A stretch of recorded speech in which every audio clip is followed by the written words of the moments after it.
నల్గొండ జిల్లాలో పోలీసుల అక్రమ నిర్బంధాలు అరెస్టులు కొనసాగుతున్నాయి. మాజీ ఎమ్మెల్యే గాదర్ కిషోర్ను పోలీసులు హౌస్ అరెస్ట్ చేశారు. భువనగిరి బీఆర్ఎస్ కార్యాలయంపై కాంగ్రెస్ శ్రేణుల దాడిని ఖండిస్తూ ఇవాళ నల్గొండ జిల్లా వ్యాప్తంగా బీఆర్ఎస్ ధర్నాలు నిరసనలకు పిలుపునిచ్చింది. మాజీ ఎమ్మెల్యేలు నేతలు ధర్నాలో పాల్గొనకుండా ఇండ్ల చుట్టూ పోలీసులు పహారా కాస్తున్నారు.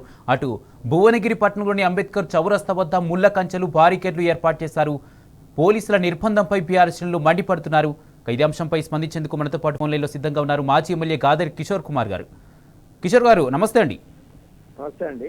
ఎలా చూస్తారు? యాదాద్రి భువనగిరి జిల్లా వ్యాప్తంగా కూడా బీఆర్ఎస్ నేతలను ఎక్కడికక్కడ అరెస్టు చేసినట్టుగా తెలుస్తుంది. మిమ్మల్ని కూడా హౌస్ అరెస్ట్ చేసినట్టుగా తెలుస్తుంది. ఏమంటారు? అవునవును. నైట్ నల్గొండకు వచ్చినట్టు మేము ఇక్కడ నల్గొండలో ఉన్నటువంటి మా ఇంట్లో ఇక్కడ కూడా పోలీసులు హౌస్ అరెస్ట్ చేసిరు. వాస్తవమే జరుగుతున్నటువంటి పరిణామాలు చూస్తూ ఉంటే ఎంత దారుణంగా తయారైందంటే రేవంత్ రెడ్డి గారు ఇచ్చినటువంటి హామీని నెరవేర్చేటువంటి సత్తా లేక దాన్ని ప్రశ్నిస్తున్నటువంటి గొంతుకులను ఎంతసేపు అణిచివేసేటువంటి ప్రయత్నం చేస్తూ డైవర్షన్ పాలిటిక్స్ చేస్తూ ఆ డైవర్షన్ పాలిటిక్స్ కూడా పరిధి దాటిపోయే రోజు దాడుల కాడికి వచ్చేటువంటి పరిస్థితి దాపురించిందంటే మనం అర్థం చేసుకోవచ్చు ఎలాంటి పరిస్థితులు ఉన్నాయో.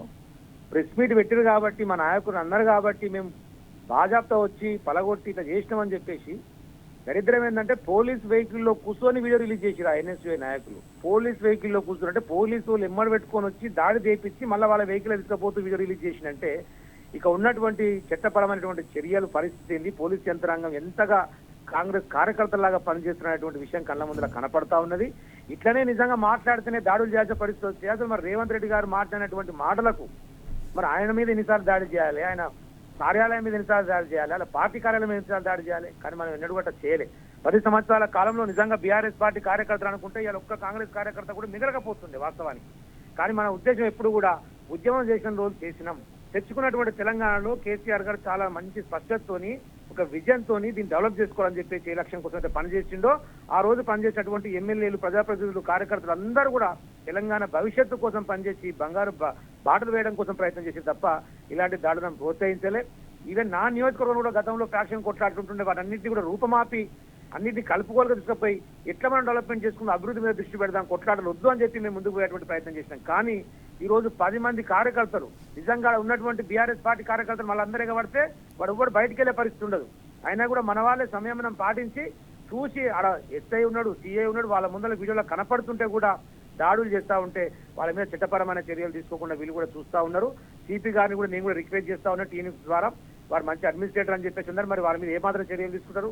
ఏ పోలీస్ వెహికల్ వచ్చిండు, ఏ సిఐ ఏమటి వచ్చిండు, ఏ సిఐ వెహికల్ అనే వీడియో రికార్డ్ చేసి బయటికి పంపిండు, ఇవన్నీ చూడాల్సినటువంటి అవసరం ఉన్నది. ప్రజాస్వామ్యంలో నిరసన తెలిపేటువంటి రైట్ మాకున్నది. ఆ రైట్ ప్రకారమే మేము అంబేద్కర్ చౌరస్తాలో నిరసన తెలుపుతామని చెప్పేసి పోతున్నాం.